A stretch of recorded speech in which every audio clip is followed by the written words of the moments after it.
Hi, I'm Dr. Mark B. Hubble, and this is your Monday morning mini message.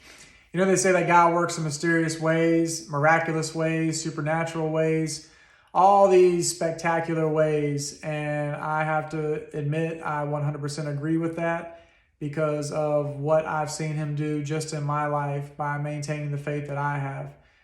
And if that's how God works, I've always been curious, well, how does Satan work? What's Satan doing behind the scenes that's trying to disrupt all these blessings that God has given me? And I found out that Satan does not work in miraculous or mysterious or supernatural ways. He's pretty obvious and pretty mediocre. He will prey on our fears, our weaknesses, our insecurities, and use those as a way to paralyze us into a state of doing nothing.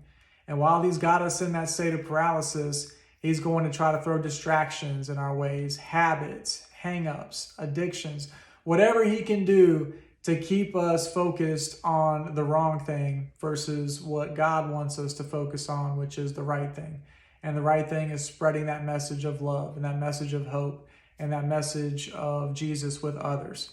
I know that God wants me out there and trying to win as many souls as possible and make disciples of the ones who have accepted Christ in their hearts. So that's my calling, spread the message of faith and recovery. Satan wants me to sit here in the house and not go anywhere and not do anything. But I have to be able to combat that.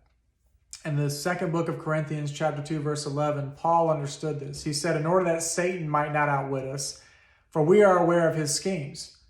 So we know how Satan is trying to defeat us. We know how Satan is trying to paralyze us. And if we know that, then we are already forearmed with that knowledge, and we can overcome with that power of God, with the power of prayer, with the power of courage to overcome those fears.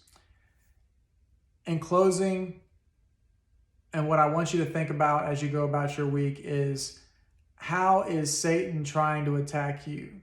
What schemes is he using to try to keep you from doing what God wants you to do?